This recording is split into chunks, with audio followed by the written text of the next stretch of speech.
And Brandon is going to call. And hello, and welcome back to another episode of the My 110 podcast. I don't want to say new and improved yet, but you might be seeing these faces a few more times. Tonight we will be without one of the faces of the My 110 podcast. Jaywalk is not available this evening, but he will be back, I'm sure. So, it's pretty simple. It's pretty obvious what we're going to talk about tonight. The draft just ended. I thought it was honestly, if you really look at it, it's a home run in my eyes, but we'll get to that. First, real quick, just to go around the horn real quick over here to my right, you know, Brandon's View on Twitter, and on my left, Mr. V305, Mr. underscore V305 on Twitter as well. And, cheers, gentlemen, cheers. Dolphins Draft, success? Yes? No? Maybe? Yes, sir. Definitely a success. For the most part.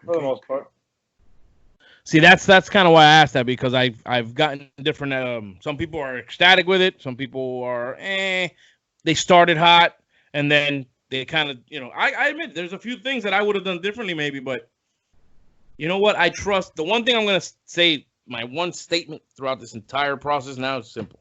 I trust the regime. So I'm okay with what they did. Now, if they don't work out, then that's just on the players. But that could be any. Had a bunch of guys that don't work out. So I trust the regime, and I trust what clubs we hate. Next year's another season. We have 2 first rounders and 2 second rounders next year.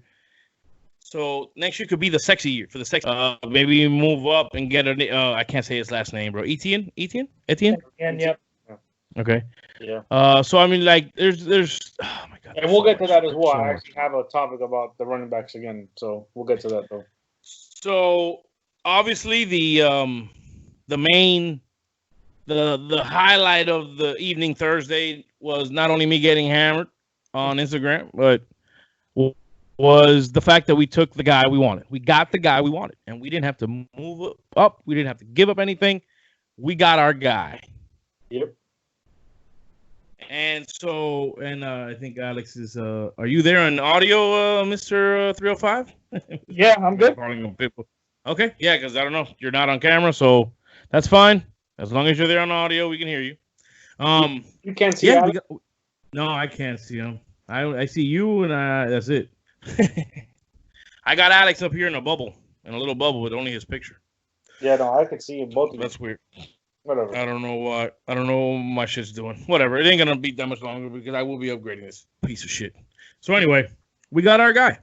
We got our tackle too, I would say. I mean, let's run down the. I'm gonna run down the real quick the list and just and then we'll go into what you guys think. Obviously Tua, number 5. Then we got Austin Jackson, the tackle out of USC.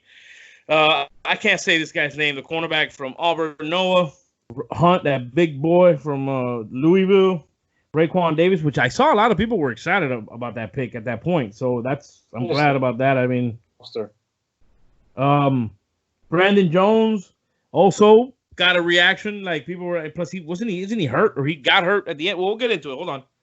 But it was graded high on a website I saw. So it kind of reminded me of that Jason Allen pick. Maybe it's just from Texas. I don't know. Another kid from big boy from Georgia, Solomon Kidney in the 4th. 5th, Strobridge, a kid from UNC, which what I just read today, he's actually from down here, which is kind of cool because he gets to play for his hometown team and shit. From what I'm hearing though, on round 5, the steal of the draft, Curtis Weaver, possibly. Yes, that's and yep. I'm sorry, that's the kid from Boise State, right? Yeah. That's okay, but if that's the steal. How did it? We'll get into it. I'm just throwing it out there now, so you know, so you get your mind ready. How does a kid like that last to the 5th round if it's supposed to be? People were. I've heard his name even before in higher grades. So this one, I didn't even know you could do.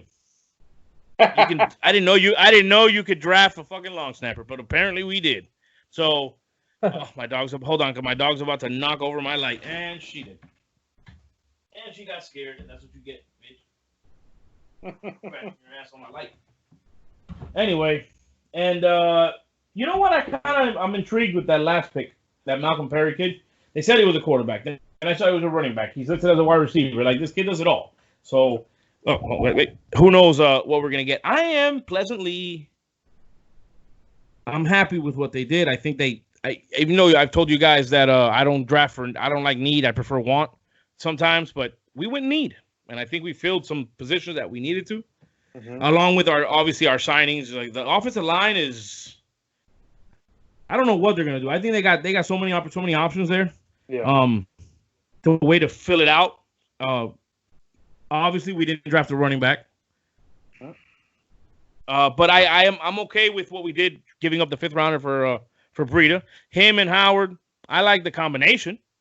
Yeah. I can live with that. So, okay, I'll shut my trap for a second. I'll let you boys get in on this because I know you guys want to let loose on this situation as well. So I'm gonna start with you, Alex, and I want your, if you have any winners, if you have any losers, what's your take on just the Dolphins? Just give me what you got, bro.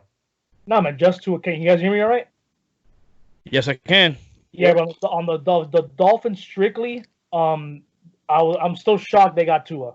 Like I thought what I sensed was when the Giants went Andrew Thomas, like, oh, thank God. Because where things I was hearing was if Andrew Thomas was there, they would have seriously considered him at 5 and then get a quarterback at 18. Probably Jordan Love because he fell. Mm-hmm. But we got the left arm of God, as everybody calls him. Austin Jackson, I like him. He's 20 years old. I mean, Jesus. So, I mean, he needs a little development. He's still raw, but he's going to be really good for the team. Igbenogany, I thought was high, man. Like, I understand they won. I thought I would have taken Swift at 30. That's me. I would have taken Swift. I mean, yeah, we could easily. I was a little disappointed with that one, but I think that that Robert Hunt kid's gonna be good. Mm-hmm. I like him. You can put him either at guard, right tackle, whatever they decide. I think that was a good pick. The two that are like head scratch, obviously the long snapper, but that's a whole different story. I didn't even know you could do that. But the two I really didn't like, Brandon Jones. I mean, I don't even know anything about him. And Texas pass defense was awful. They were like I don't know anything about them either. They were like 120th in the nation the last 2 years in a row. So I don't know about that. Maybe it's scheme. I don't know. But every time I saw Texas defense play, they allow 40 points a game. So I don't know. I don't know about him. And then Raekwon Davis, I like him, but maybe it was a motor situation, or he wasn't motivated every play, but. That guy, 2 years ago, was like a top 10 pick. Yes. But last season, for whatever reason, he underperformed in a lot of games. And at 56, he still, and safeties were flying. Everybody was getting picked. McKinney, Delpit, Winfield. And Ashton Davis was still there. He got picked right before us at 68 by the freaking Jets. Yeah, that happened to us 3 times, too, by the way. I would have taken Ashton Davis at 56. I know it was high. But the run on the safeties was 4 in a row. I would have probably taken Ashton Davis there. And at 70, Matabuki was still there, the defensive lineman from Texas A&M, which some can say is better than Raekwon Davis. But other than that, I mean, you can tell. No, I'm sorry. Go ahead. I'm saying, other than that, you can tell the Dolphins emphasizing the trenches, offensive line, defensive line. We got 3 or 4 guys on each side, so that was the emphasis. Boys, man. We got some big boys, bro. I mean, And then the Breida trade was great. I like him. He's going to be I guess you can say, the lightning to Jordan Howard's thunder. I guess you can say. Mm-hmm. I like the combo. I can live with that combo now. I like it for a 5th rounder. I like it. It's definitely an above. It's definitely a very. Combo-wise, I'm not talking about just specific talent. I'm just combo-wise, it could be a top 10 duo in the league, bro. Especially, you just got weapons all over across the board, so it can help. It'll be good. Yeah, those them some big boys though. Some big boys are putting a bit on front. The what? I'll get to the Breida pick. I'll get to the Breida pickup as well. Hold on, but before I get to your take on everything. Have you guys even looked? You guys looked at the numbers of these guys that are going to be lining up on the front for us now? Numbers as far as they're big boys. 6'6", 330, 6'5", 322, 6'6", 310, 6'4", 335. You ain't gonna move them boys. That's gonna be some big boys up front. These are big guys, yeah. like I said, I would have liked some sexy picks. There was guys, the safeties when we had a chance at them, the running backs when we had a chance at them. I don't see why we couldn't have moved up from 56 to get Dobbins. Now it's funny you mentioned the Davis pick because I heard a lot of good things about it, and I had seen a good grade, and now I got also a thing that I had pulled up. That motherfucker got a D. I saw Brandon Jones got an A on another website, and he got a D on this one. Like that's crazy to be that up and down on a pick like that. But so there's something there that I saw some good things when we picked up that Davis kid. I saw some excitement. Yeah, Davis is he's a Miami has Van Noy and Lawson and Ogba to rush the passer. They have Baker and Beagle to blitz. Davis is right now to me is strictly a run stopper. I mean the kid is an elite run stopper.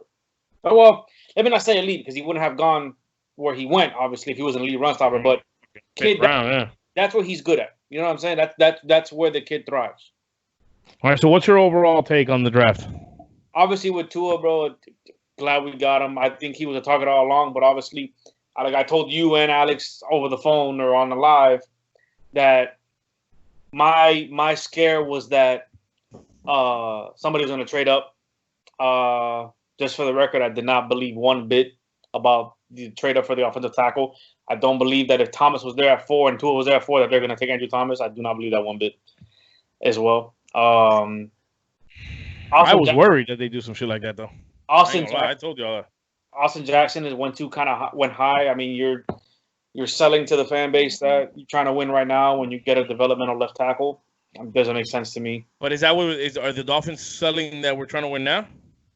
I mean, as a fan, you look at the moves that they did. Don't you think they kind of? Well, yeah, but you drafted a quarterback that may not even play a snap this year. I don't think that's trying to win now, though. And I don't look at it like that either. I think that we're still maybe a year or two. We're going to compete. I think next year we're going to be competitive. Yeah, but I don't think we're win now mentality. I don't think that's what the team is. Okay, when I say win now, you mean like win for a Super Bowl, like compete for a Super Bowl? Well, that's what I think when you say win now. When I hear win now, I think Super Bowl. When I mean win now, I mean like trying to be competitive, get to the playoffs, and see what happens. That's winning to me. It's competitive. So then, yeah, that's fine. Win now to me. I hear the teams that are one player away say that. Oh, we're win now mode, so we're gonna make a move. Staying competitive is one thing, and winning now. That's the way I see it. That's why when you said it, I'm like, yeah, I don't think that's the competitiveness. Yes, win now to me is like, they're trying to win games, get in the postseason, kind of get hot, see what happens. Type. That's what I mean by win now. Okay. If you're not saying win now, you're rebuilding, which is what we did. Or we tanked last year. That's what it is. You know what I'm saying? Like. I mean, bro, you don't sign Byron Jones. To me, you don't just that signing alone. You don't sign Byron Jones to pair with Xavier Howard and be like, oh, we're rebuilding, we're tanking. Well, we are rebuilding, but technically we are rebuilding, though. Now, rebuilds in the NFL can be quick, though. This isn't, this. But rebuilds is different. The way I think that term is off. That's why it's either to me, bro. There's no middle. Either you're trying to win or you're trying to lose. You know what I mean? Last year we were trying to lose. When the Chiefs drafted, I don't agree with that though. When the Chiefs lost because they got rid of guys that were better on this team, and that we still found ways to win some games. Schematically, they were trying to lose. How about that? Scheme, they were trying to lose. There's no such thing as tanking. No. They were trying to lose. They tanked you, bro. Tanking doesn't happen on the field. I don't think you understand about that. That's what I'm trying to tell you. It's the only place it can happen on the field because that's where everything is decided on the field. The season starts when you get rid of everybody like we did, and we play. That's not really tanking. Tanking is you really know tanking is where from the top down everybody knows that we're gonna do everything in our power to lose games. That's what tanking is. Bro, this is not just being bad enough to lose. The NFL. It's actually losing on purpose. Look, this is the NFL. Okay, if I strip my roster to the bones. And you're playing with scraps. You're trying to lose because you're saying these guys that are not going to be in the league next year, hey, go up against professionals. Tanking happens at the beginning of the season. If the Dolphins were trying to lose last year, really actually trying to tank, they wouldn't have won any of the games that they won. Okay, that goes to show. That says more about the coach, bro. But the thing is, you're not registering the part that I'm telling you. Tanking only works when everybody is on the same page and they collectively decide to lose games for the greater good. That's not what's happening. Papo, that's where you're wrong. That's where you're wrong. You're under the You impression. ever seen Major League? You ever seen Major League?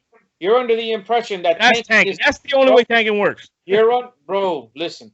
You're under the impression that tanking happens among the players as well. It does not. You do understand that, right? You know what? You know what I'm going to tell you? Your argument goes. I'm getting a refill. We had shitty players.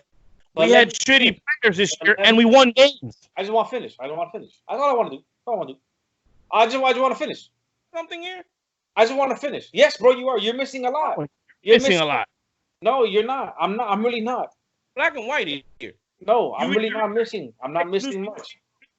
Or you don't, bro. You're wrong. You're wrong. You're wrong. Because the definition of tanking is that losing games on purpose. Listen, Bubble. Look, the team from Philadelphia, the basketball team, the 76ers. I bet you them motherfuckers tanked. Okay, they lost games on purpose. That's because the front office did the same thing the Dolphins did. Bro, you're not understanding. Listen, bro. Listen. Let me explain. Papo, let me explain because I played the game. Oh, you played? Yeah, I played the game. I knew it was gonna shit. Listen. What do you think this is, man? Listen, dude. You're taking it too literal, dude. That's what the problem is. But no, I'm trying to tell you the real. We're gonna move it on because this is getting stupid. We're gonna move the show along. But you haven't even explained what it is. You haven't even heard my side. What it is. We disagree. You haven't even heard my side of what it is, and you're still talking. Let me finish. Let me finish so I can tell you what it is. I don't want to hear your side. I just heard your side, so you're gonna hear my side. My side is the truth. No, it's not. I'm gonna explain to you why. Tanking does not happen amongst the players. It happens amongst the front office. As long as the owner, the GM, and the coach, they know what they're doing, that's all that matters. When they got rid of all of their players, they knew what their goal was. But that's like, if I tell you, listen, Victor, you made the Dolphins. But you know what? You're replacing Xavier Howard. You're going to go out there and play your ass off. But you suck so much that you can't compete with the NFL guys. That doesn't work for us this year because we got rid of good guys to get assets, right? Isn't that what we did? But we still ended up playing well because the coach got these guys to play under him. So therefore, it's not a tank because the guys. Listen, motherfucker. If we tanked, we would have had the number 1 pick. Period. Plain and simple. Moving on. The biggest tank move was Monday night against Pittsburgh. Miami was on a 2-game winning streak, I believe. Okay, Miami was up by double digits at halftime. Brian Flores, with 7 seconds left at like midfield, he called a 0 blitz, and the man took it to the house. That's not a tanking call, bro. Are you out of your mind? One play. You're gonna go to one play, one game. Okay, what about because he wanted? You know what? If it would have worked, nobody would have said a fucking thing. Guys have done that all. Okay, you guys have done it. What about the 2-point conversion against the? What about the 2-point conversion against the Redskins? Please explain that play call that we missed. I don't even remember that shit. So okay, I was probably hammered by that time already, so I don't remember that shit. The Dolphins tank. Listen, perfect scenario. I think we have different definitions of what think is the tank, bro. That's it. There was 2 moves that Miami. There was 2 moves that Miami did that explained the tank. They shut down Xavier Howard when he didn't have to be shut down. Yeah. Right? Okay, he got hurt. And the Miami Dolphins replaced Laramie Tunsil for the entire season with Julian Davenport. We got 2. Get out of your ass. Did we not get 2 first-round picks for that guy? I feel like right now. I just want to lay back and just listen to you talk to explain what tanking is. Are you really going to throw the Jeremy Tunsil trade? He himself said he would have made that trade, bro. So don't do that shit. Okay, so, bro. That's not a trade. That's a fucking right there. Listen, that right there shows me that we're not on the same page. You just compared draft picks. You just compared draft picks to on-field impact. Those 2 first-round picks are not playing the field. First-round picks to a guy, but they're not playing the field. That's for next season. That's for what? It's still capital. That's what we did. We were trying to get better in the near future by collecting assets. We were trying to collect assets for 2020 and 2021 so we could suck in 2019. Shit doesn't work when we actually played well. The point of tanking is to not play well, to have your players and your coaches and everybody on the same page. And that wasn't the case. Brian Flores didn't want to lose games, and you can see that. Okay. So don't give me that shit. And I've had NFL players tell me tanking doesn't exist among them because every game, everybody's playing for their motherfucking jobs. This isn't no bullshit. Alex, if you lose, cut. Alex, what did I just say? Alex, what did I just say, Alex? That guys on the field are the ones that determine the game. What are you talking about? Players. I literally just said tanking does not happen amongst players. It happens in the front office. Who plays the game? Who plays the game? I just gave you an example. It just determines the game. The players. Thank you. Okay. Players don't believe that shit. But you know how Brian Flores has the TNT wall, which is the dumbest motherfucking shit anybody has ever done. We were the least penalized team in the league this year because of that thing. Make a wall. Right? He should make a wall that says ITT. You know what ITT stands for? It takes talent. That's why you won 5 games. You can see why no motherfuckers like you. Yeah, we have a wall now. It's a 2-a wall. Yeah, that's all that matters. But you know why? Because we lost on purpose. Some of these games were on purpose. Sorry. Fuck, if we were supposed to, we wouldn't have won 5 games, so we wouldn't have been in the 5 spot. We would have been in the number 1 spot. We wouldn't have had any problems. I definitely want to revisit the Jeremy Chunzel trade because right now for him we have so far Noah Igbinoghene. So we'll see. As of right now, so we still have 2 more picks. Alex, he's just not getting the point. Alex, no, you're not getting the point. Alex, you are just not getting the point. Alex, he thinks when I say tanking, he thinks that like I believe the players are involved. Tanking doesn't happen on the field; it happens in the front office. Who wins the fucking games, dickhead? Who determines the outcome of a game? The players, not the GMs. And that's won 5 games this year, dumbass. But that's why, just let me finish. When the front office strips the fucking roster with the starting corner, Nick Needham, you know you're fucking trying to lose. If the players win, hey. But you're trying to lose when you're replacing Xavier Howard with Nick Needham. Get the fuck out of here. You're not going to convince me otherwise. Patrick Laird, baby. Fucking Patrick Laird was our starting running back. Are you out your fucking mind? Hey, don't be clowning on the Great White Hope. That boy, I like that kid. I like that kid. No, I owe you just different definitions of what we're talking about. That short shit from LSU was the first running back taken. Yeah. Told you. Anyways, bro, when you want to be that guy. Listen, Vic, when you understand the difference between front office and coaching dynamic and players, then your definition of what the tanking is. I understand. The truth of the matter is, players determine the outcome of the games, and that doesn't exist. The only way shitty players in the tanking works is if everybody from the top down is involved. Shitty players on the field, you're not going to compete. And the front office put players that were not supposed to compete. That's tanking. And we won games. We shouldn't have motherfucking won. Coach, I just gave you an example. If you take Xavier Howard off, off the field, and you, dickhead, you're saying it's from up top, coaches and management. That means the management and the coach must not be on the same page then, because the coach wanted to win motherfucking games, and he did. When Brian Flores bunch of players that he had. Brian Flores sat in that meeting with Stephen Ross and Greer and says, "Hey, we're going to strip the roster." Brian Flores said, "Bet." And now, just how good of a coach he is, he won 5 games with players that like we could have played on. We could have played on the Dolphins last year. And exactly my motherfucking point. If they wanted to lose, they wouldn't even have won those 5 games. Brian Flores and Chris Greer, right? If they don't think, what the fuck? If they don't think that I can compete, this nigga's fucking me up with the hand, bro. If I know that, if they know I can't compete, guys like me shouldn't be on the field. Why are they on the field? Come on, bro. Got your mind. No, you're out your motherfucking mind. No.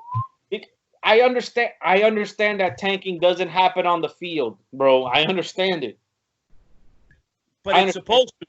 That's what you don't understand. It's not. If Brian Flores or Greer gives you an opportunity to get on the field, even though you don't belong in the NFL. Hey, go watch Major League, bro. Go watch the movie Major League. That'll tell you everything you need to know. Alex, what do you got to say? This nigga's comparing an NFL franchise to Major League, bro. I'm done with this. Let me go ahead and mute this individual. Tank or not, we didn't have to trade up for the most accurate passer in college football history. Okay, what are we even talking about right now? Okay, dude, I don't even want to do it again, but I'm just going to brief you quickly on this. We're arguing that he says Miami tanked. I said they didn't. I don't think it exists. He says it does, but it only works up top, and I don't think that's the case because the players determine the games. I did not say that. Yes, I said it happens up. I said it happens from up top. That's what I just said. That it's up top. That you said yourself that the players don't determine tanking on the field. You've said it like 5 fucking times. They don't. No, they just determine the score of the fucking games, though. But they don't determine whether you win or lose a fucking game. Does anybody else on this broadcast right here? Does anybody get what I'm saying? You're insane. Does anybody else get what I'm saying? Unlike this lost individual over here. I get both sides. Okay, listen. First of all, I'm not wrong. I'm not saying you are, but that's just the way you look at it. Okay. I disagree with your opinion of what you consider tanking to be. Okay. That's that simple. So let's move on from this shit because it's just getting crazy. And we're going away from what we were actually talking about, which was the beauty of the Dolphins draft this year. At least what I thought was beautiful after you really analyze it and look at what we did and the needs. Even though I don't like needs, I do wants, but needs are important too, and we filled needs. Listen, no matter what anyone says, After the Dolphins drafted Tua. Lower your camera a little bit. After the Dolphins drafted Tua and didn't have to move up, it was automatically an A. I don't care if they would have drafted 3 punters. It was going to be an A. And let me finish. I'm going to finish my recap now. But to answer that, I mean, yeah, you drafted Tua, but the draft doesn't stop there. You know what I'm saying? And I kind of felt like they kind of took the foot off the pedal a little bit. I think they could have gotten better, more talented guys. Austin Jackson, to me, I understand he has great traits. He sucks, in my opinion. I don't think he might develop, but at 18, way too high. I would have drafted Isaiah Wilson. Isaiah Wilson's a better player than Austin Jackson is. So you don't think Austin Jackson starts day one? No. Anybody else? Well, I mean, it's either him or Davenport, and Davenport's terrible. I think Miami signed somebody, like a vet, like a Jason Peters, guys like that. Alex, you look like your head wants to explode, bro. But I think, I mean, what do you think about the Austin Jackson pick? Is that what you're saying? Is that what you're talking about? Hey, hold on. You're not coming in. You're muted. You finish and we'll time in.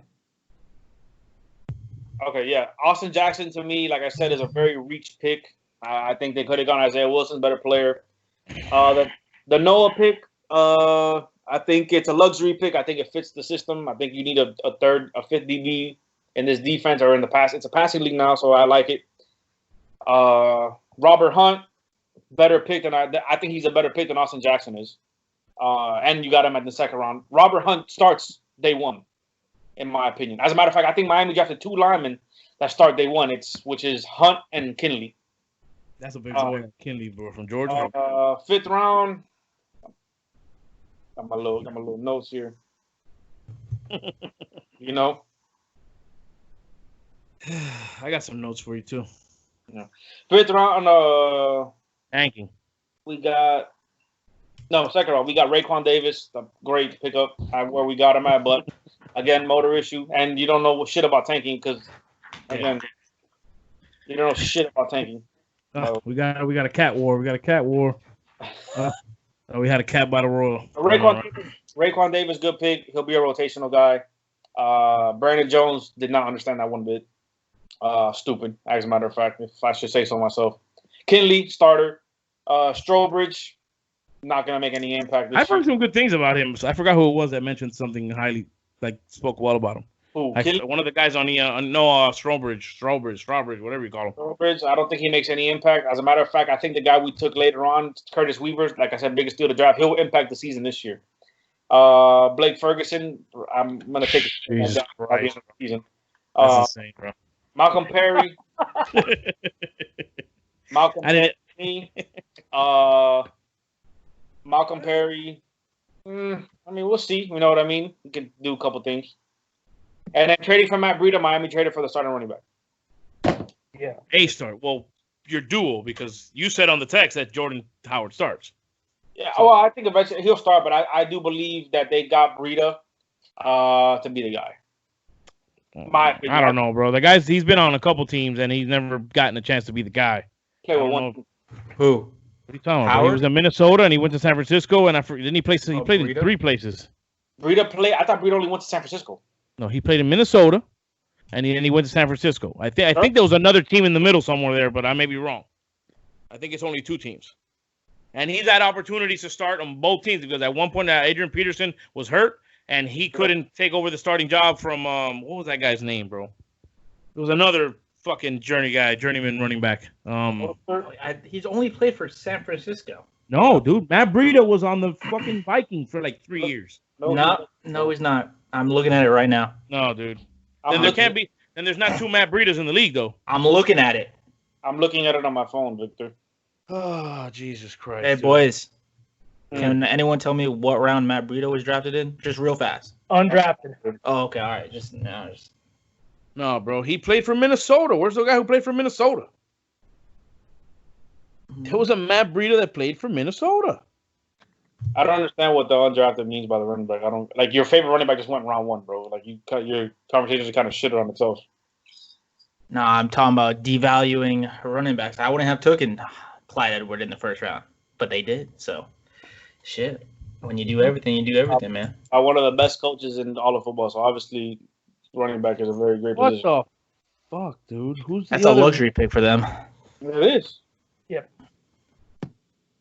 And plus, you just got the best running back in the draft. So. And I promise you, on anything I love, I'm not saying this because we have him now, but there's no way that Raheem Mostert and Tevin Coleman are better than Matt Breida. I'm just giving you that. I'm just throwing that out there. The thing about Mostert, bro, is that he does everything, bro. Like he does kickoffs and punts and all that shit. Yeah, he's a gunner, which is Breida's the best all-around running back though. Breida's fast. And the kid runs a 4.3. Dude, who was the guy who played for Minnesota with the same name? I'm not joking. I'm not crazy. He was on my fantasy team one year. There's a couple. Bro, listen, check me out, Victor. You're not gonna spend time tank talking. Let's not spend time looking for a guy that you have no idea. I'm just looking. You guys can talk all the fuck you want. I'm looking because I'm gonna find this shit because I'm not crazy. There's a couple undrafted guys that could make the team that we signed. Kirk Merritt is number 1. Yeah, Kirk Merritt. Benito Jones has. I was just gonna say Benito Jones. I like his name too, so that's kind of cool. I like Benito Jones' name. There was another guy I saw today. He tweeted, "I'm looking. Thank to the. He has a cool name. Right here, Bryce Stirk. Cool name. But yeah, so I draft my kickers on names. Again, I think the common theme. I think Miami's taking a swing, bro. Howard and I think Howard and Breida together are going to be nasty. But I do believe towards the end of the season, or as the season progresses, I think Breida will be the guy. Dude, I'm not crazy, bro. You know what I'm saying? Like, I mean, bro, like I'm looking at Breida's stats.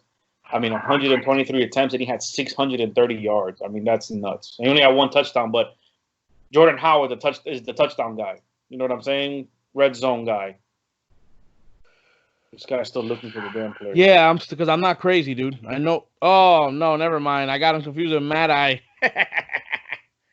Mad Eye Stacia, whatever the fuck his name was. There's another guy, dude. I'm telling you. He was in the backfield with Adrian Peterson, dude. I'm telling you, bro. Wasn't Matt Breida? The whole time, I thought he was a kid from Minnesota. He only played with them for like 1 year, though.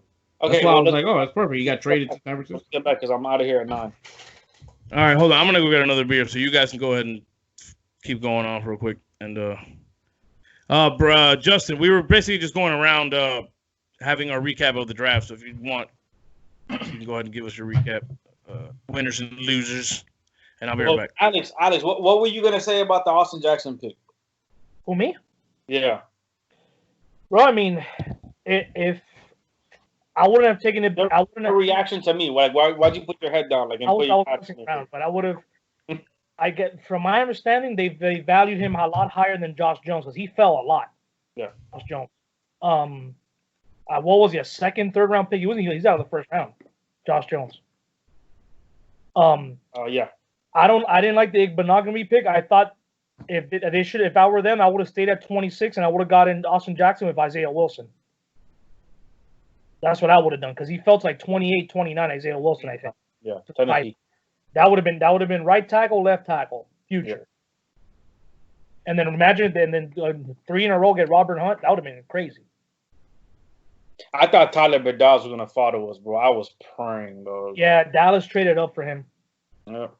Yeah, Dallas traded up. No, I think the Robert Hunt pick is good. This is why I think Matt. See, that's what I was gonna say about the Breida thing. I think Matt Breida was in the cards. I think Matt Breida was Plan B, in my opinion. I think Dobbins was Plan A. For some reason, as the draft progressed and we got to the second round, I don't believe they were looking at Swift because who picked before the Lions in the second round? Was it the Giants? Bengals, I believe. And the Giants, right? Yeah. Yeah. Okay. Supposedly, the Giants offered Miami to trade up in front of the Lions to get Swift, and Miami said no. Now, I don't know if that's true or not, but that just shows. I think they could have traded up for Dobbins. I don't believe that shit about that. They knew the Ravens. They didn't think the Ravens were going to take them. Blah blah blah. I mean, you kind of have to feel that they might have done it. Dobbins of Lamar Jackson and Mark Ingram is going to be hard to stop. If Miami really wanted, I knew that he wasn't going to make it to us after ball in front of. I actually thought Buffalo was going to take him. I said that to you the other day too. I thought Buffalo was actually going to snatch him up before Baltimore did. And I believe if they really wanted Dobbins, they would have gone up 2 spots and got him. And then when they got Breida, I mean that trade happened quick, so I think they knew that they were going to target him eventually. Well, there was a huge run, bro. That early second round receivers and running backs were flying. Yep. In that second round. Yeah, remember in the mock draft they had T. Higgins dropping to 70. He won 33. Yeah, when you said that shit, I thought about you the moment he got drafted. I was like, yeah. I think I even texted you 70, yeah? That's good for Joe Burrow. Yeah. He's got a fucking weapon there, bro. Shit. So, do you guys have as far as the overall draft, other teams, players, any winners and losers? Have you guys seen anything or any players or about other teams, winners and losers? God damn. We would like to hear Justin's take on the Dolphins picks. Yeah. Oh, he didn't do it while I was getting my beer. Oh, my bad. I thought he was talking while I was getting my beer. We don't interrupt him. I'm sorry? I think out of 2 of the picks, Dolphins went for low floor, high ceiling kind of players. I think if Austin Jackson hits, he's a Pro Bowler every single year. I think he's going to have some time to develop, but if he hits, he hits. Raekwon Davis, if he hits, he hits.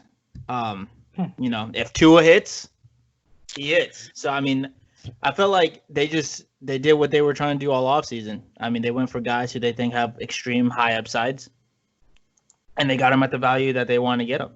I don't mind the corner pick that we traded back for because we got another pick. I mean, shit, this is a fucking passing league nowadays, man. And you got 3 people that can play man. I feel like all 3 of these corners probably be on the same field at all time. Mm-hmm. Even if you put Byron Jones as a safety every once in a while, I mean, you change up the looks, you change up. I mean, that's what Brian loves, bro. Brian Flores likes to switch it up, bro. You never know who's going to be on who or where anyone's going to be on where. We have so many defensive linemen now. Jeez, like, that shit is crazy. That Curtis Weaver pick, that's a great pick, bro. I thought he was going to go in, like, the 2nd, 3rd round, bro, for him to fall in the 5th round. That's what I kept hearing. I kept hearing the grade on him was higher than that. I'm like, wow. Sayonara Charles Harris. Yeah. And Taco. See, you could both of them kiss them. Both of them are good. Good night. And a lot of the times when you watch the Dolphins, like no one was in a stance. Like they were all standing up. No one knew who was gonna rush what. That's exactly what we're gonna have again. Just everyone's gonna be able to do this efficiently. I mean, it's gonna be a good time. The defense is definitely gonna look a lot, nicer, a lot different. And you gotta remember the thing about the corner pick is that we sign guys every week off the waiver. Every week we're who the hell is that guy? Who the hell is this guy? Who the hell is that guy? When you draft for depth, bro, we're gonna know like, I know who that is if someone gets injured or who's this, who's that. How many times have like the Dolphins had like a good O-line and one guy gets injured and you plug in Victor and now boom. Every single year, I felt like you had decent starters, and then one guy goes down, and you're done. Now we're having depth. I mean, shit. I like what we did. I mean, next year can be for the weapons, but for right now, you got to build in the trenches, bro. Especially when you already have a secondary that's already decent enough. I'm with you. This was and that Benito Jones undrafted free agent signing. Needs they built. Yeah, they built the lines, both sides of them. They got big, they got strong. Oh, and what I love is, bro, iron sharpens iron, bro. These boys are going to be battling when the season starts, bro.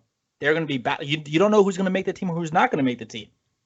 That's just crazy, bro. Like, the starters that were your offensive linemen might not make the team anymore. So they know that they're going to have to fucking battle. I wonder why. They're not going to make the team. Trash. But that's exactly. I wonder why they're not going to make the team, Victor. Iron, bro. I wonder why they're not going to make the team, Victor. Look, dude, I'm not going to do this with you. Kirk Merritt might beat out Albert Wilson. Fine, bro. It's fine, bro. Somebody said that to me on Twitter yesterday, that he believes that Kirk Merritt by the middle of the season is gonna take Wilson's spot, and I just told him to stick to fucking baseball. He got hit in his feelings because I've never heard such dumbness, bro. It's crazy. I bet you I froze. Well, did I freeze again? No, you're good. You're good. No. You're good. Oh, somebody froze then. So what do you think did good in the draft? Huh? The Ravens, of course, as always. I got Cowboys. That boy John Harbaugh was in his house like, yeah. Cowboys had a hell of a fucking draft. Yeah, they're gonna have a lot of shootouts. They got no. Is he a better coach than his brother? Right? John Harbaugh was a better coach than his brother, right? I don't think so. I think Jim. Huh? I think Jim Harbaugh is better. Okay. All right. I thought also the two teams that stood out to me were Denver. They got Jerry Jeudy and KJ Hamler. Yeah. That's pretty good for them. Mm-hmm. And the Colts got fucking Michael Pittman Jr. and Jonathan Taylor. Yep. That's really good. They did. And don't sleep on the Jacob Eason pick for the Colts. Listen, Jacob Eason, I feel like if he can develop behind Phillip Rivers, is just another Phillip Rivers. Someone that can put up stats with a strong arm. He's going to be a gunslinger. He's just not going to win anything, especially in that division, bro. That division's always a shit show. You never know who's going to be who's up, who's down. That Colts team doesn't really scare me anyways. I'm not even worried about them. So, who cares? I think in my opinion, Phillip Rivers sucks. So that's just my opinion, though. I think he's terrible. Like his career or just him? Who? Now. Just like Rivers? Player. I just think Phillip Rivers sucks? I think so, yes. Yeah, like in his career or like in just the past season? Like the last couple years. I think he's terrible. I'm not afraid of him at all, like playing against him. If Tua gave me Phillip Rivers stats, I would take that. All day, every day. So Phillip Rivers, in your eyes, is not a Hall of Famer. Brandon? 5-11, like last year with a stud-ass team. I don't understand. But all those games were really close. They were all... Like driving with 30 seconds down. But that's where there's one thing San Diego did was lose. Separate as a great game. That's where you separate as a great quarterback. Is the winning. Am I wrong? Football is a team sport. Football's a team sport, though, right? Okay. You have a great quarter. How many? Jerome James was also injured a lot. How many times with Marino we have one of the greatest quarterbacks ever, and we didn't do shit because it's a team sport. You got to surround your guys with. We were guys. In the playoffs every year. We weren't winning anything though. But we weren't winning anything. So what does it really matter? Did Dan Marino ever go 5-11? Oh, I don't remember. I couldn't think that far back. Honestly, probably not. If Dan Marino had that Chargers team last year, he won the Super Bowl. Football was different back then. Point is, what year is Phillip Rivers in? 17? Can I? Let me look Phillip Rivers. Let me see the Chargers record the last 5 years, bro. Dude, they've been. You could hear it from anybody on ESPN. You hear it from Coward. Coward, I think, is the main guy who always talks about Phillip Rivers losing close fucking games. He is the man when it comes to losing close games. That's not a very good thing to have attached to your name.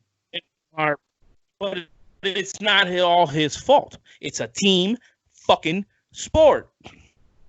God damn it. Okay. The Oh, Chargers what the fuck is the- going on the Chargers had the Chargers had a better roster than the Texans last year. And where did Deshaun Watson take them? Philip Rivers made the Pro Bowl in 2018 and 2016 What does that mean? Andy Pro Bowl Dalton. took and last. 2000. Pro Bowl. Andy Dalton made the Pro Bowl. I don't understand it. What is? Yeah, I What mean, Tannehill made the Pro Bowl last. Tannehill made the Pro Bowl. It's I don't get it. Bro. third. What are we talking about? What are we So saying? I don't him as believe a in that player. shit. Per season has been consistently 2015, I 4-12. 2015, 4-12. 2016, 5-11. 2019, 5-11. I mean, that's terrible. If you're a great quarterback like Philip Rivers, you're supposed to elevate your team. Sucks. You're right. You're supposed to His elevate your team. sucked dick. Yeah. You're supposed to elevate your team, though. I don't want to get I it. think he elevated him to the only point that he could to the certain level. do you think he a was team- already an aging quarterback? Do you think a guy like Aaron Rodgers, Drew Brees, Tom Brady will ever go 5-11? No, because their teams are better than San Diego. Do you remember like 2 years ago when they believed that when they believed the Seahawks were one of the worst teams in the league and Russell Wilson took them to 11-5 in the second round of the playoffs? Everybody like homeboy didn't make moves and roster moves and this and that to make that team better, bro. It wasn't one fucking third round quarterback. Do you want me to call out? Do you want me to tell you who the Chargers roster from last year, Victor? Their team sucked, obviously. Okay. Melvin Gordon missed half the fucking season. Their best running back, and Eckler played fucking great, actually. But it's their team overall wasn't a good team. Obviously, we know that. It's not a secret. Okay. They've been garbage for the last couple of years. Doesn't mean Philip Rivers is though, or individual players. Okay. Melvin Gordon had some good seasons with those 5-11s. You're not talking shit about him, and he had his 1,000 yards. We're on not a 5-11 season. Gordon being a Hall of Fame. We're talking about players. We're just talking about players. I'm talking about players. You're talking about players. That star, because Melvin Gordon's a star technically in this league. He's supposed to be. I mean, he's getting contract fucking disputes and all this shit. And he was getting his yards on a 5-11 team. I don't hear you talking shit about that. Philip Rivers threw 23 touchdowns and 20 interceptions last year.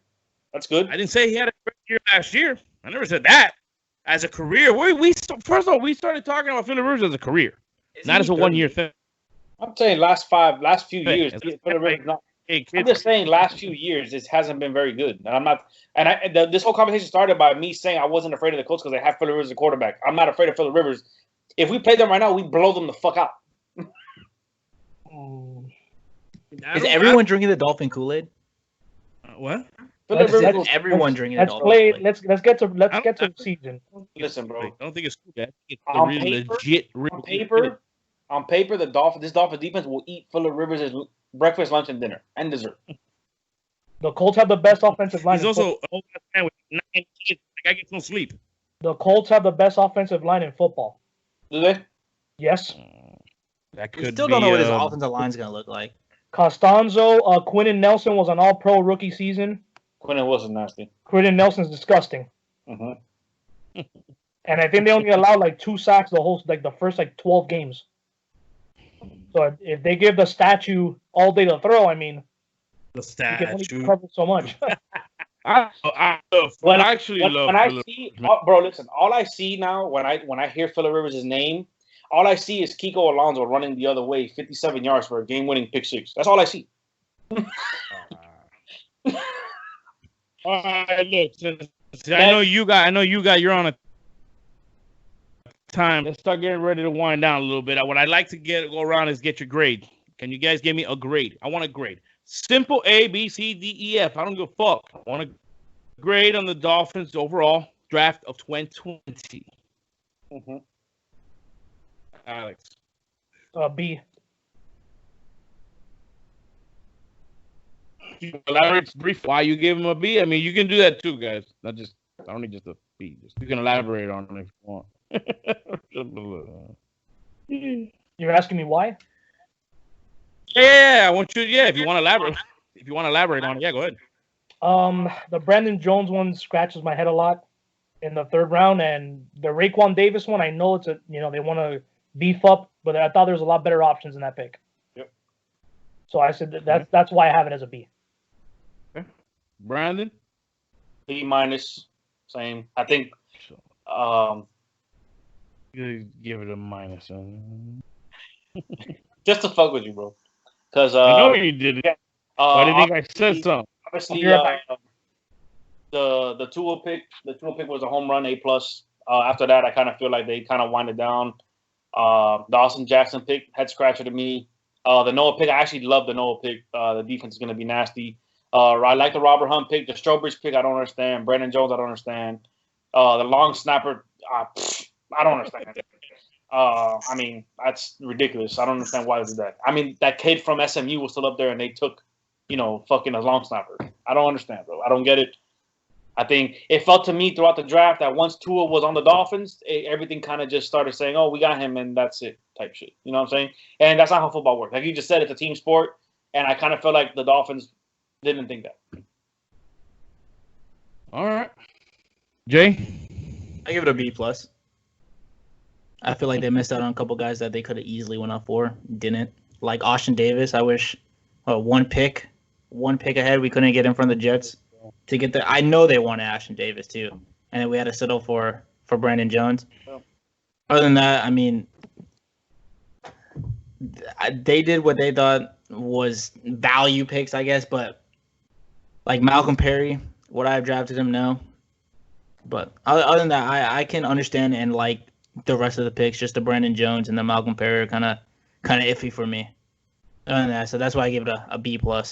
See, I believe if they just them taking a safety, it was head scratching to me because. Oh, I knew that they needed a safety. I mean, we all knew they needed a safety.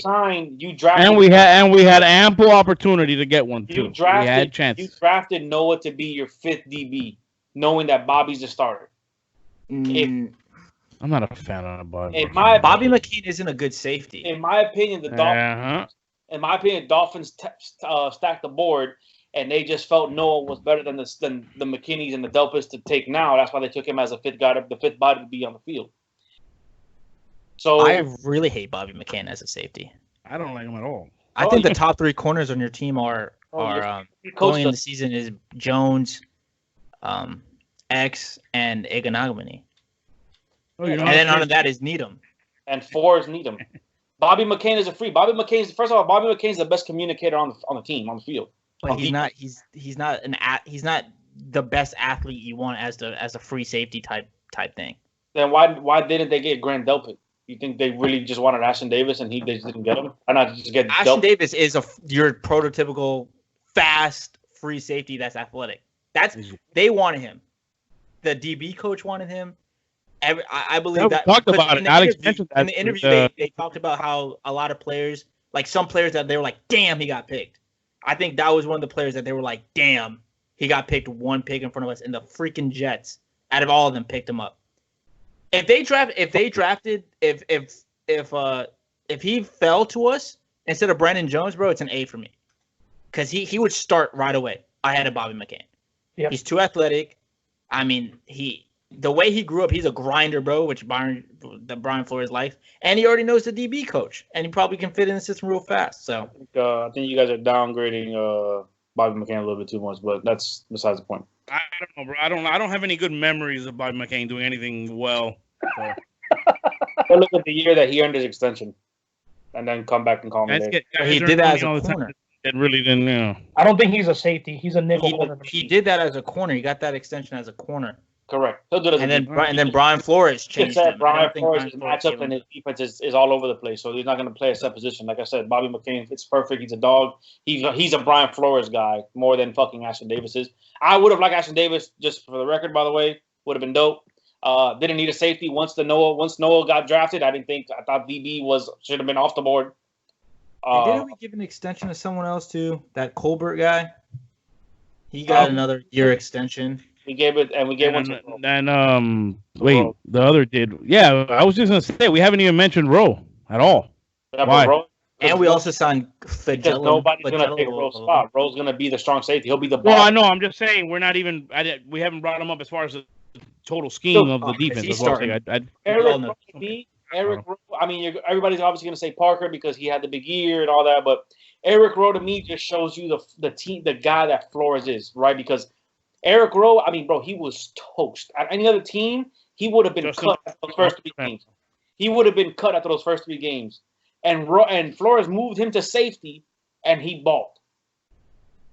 I mean, he just went nuts. I'd say you could say that about Nick Needham too, bro. Nick Needham in the preseason had good. Everyone liked him, and then his first couple games he was trash. You want Awful, bro. He getting picked up every single time. And Actually, he came into his somebody own. the other day, Nick Needham is obviously played well under him, but when they drafted Noah, it just kind of shows what they really think about Needham, in my opinion.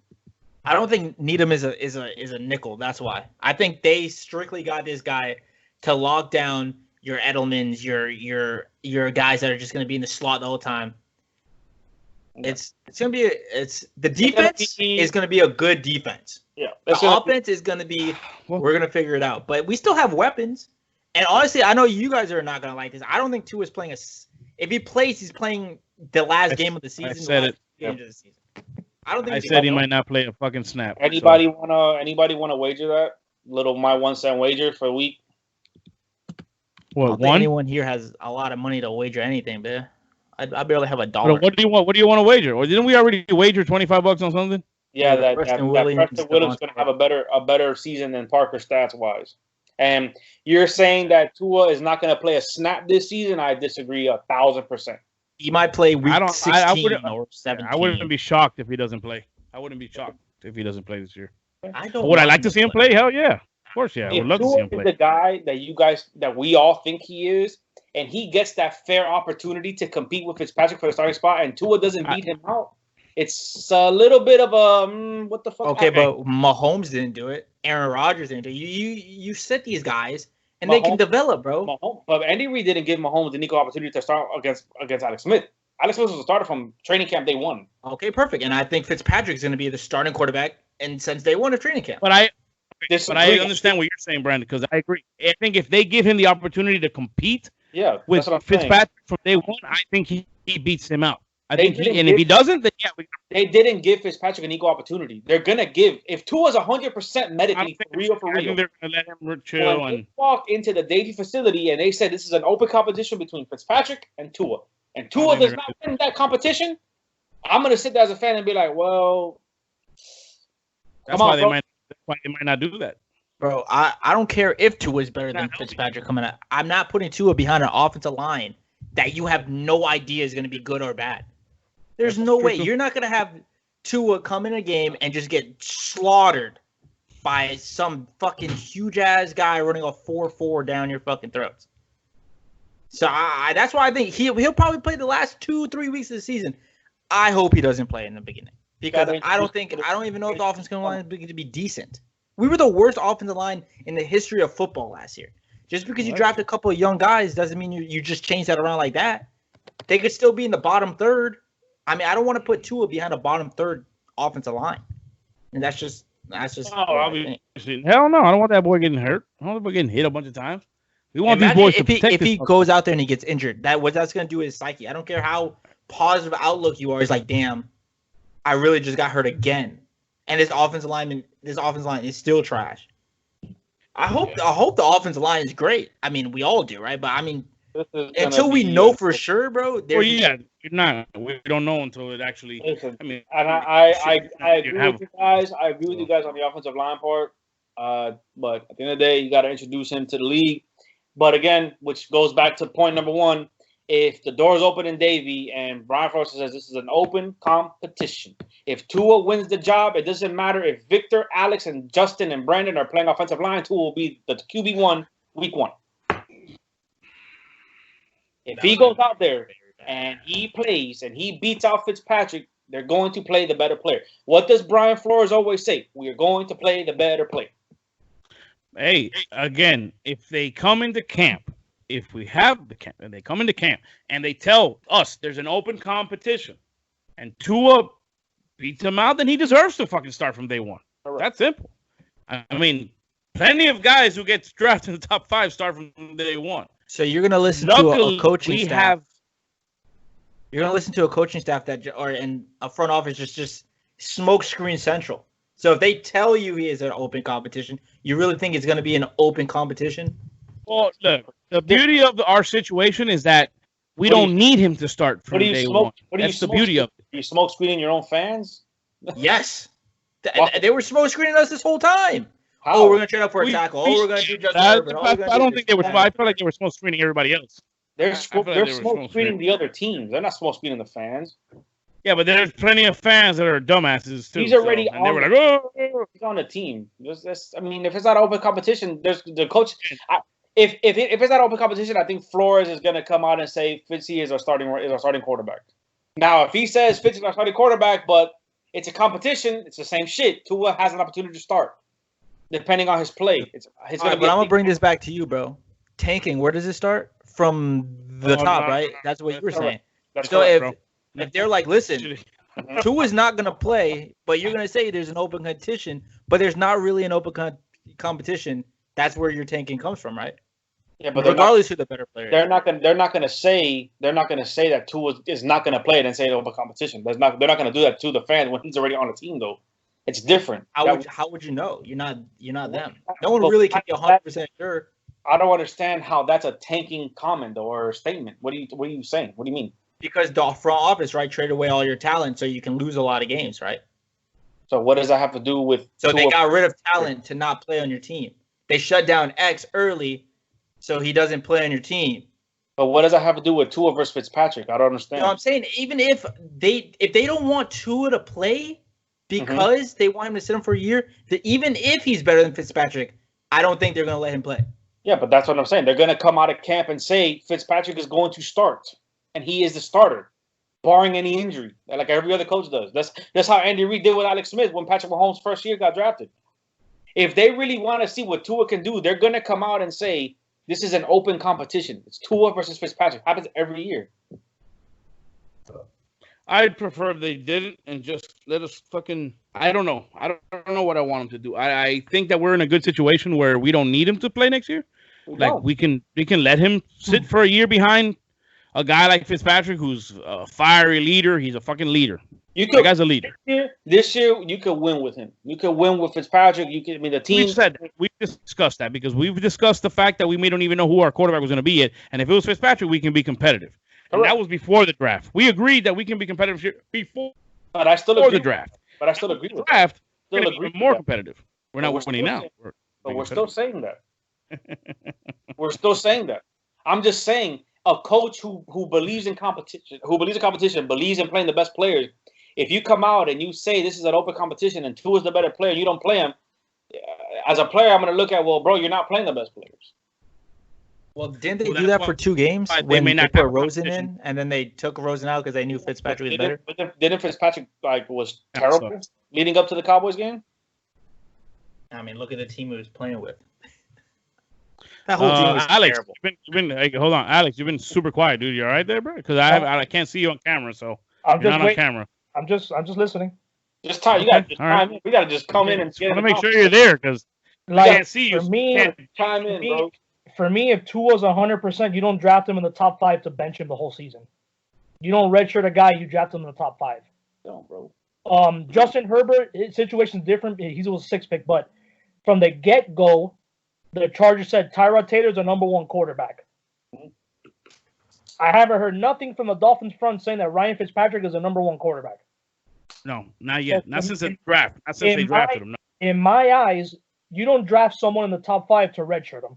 If he's 100%, he should have the right and competition to start, dude. Sorry. You're not benching someone in the top 5 the whole season, bro.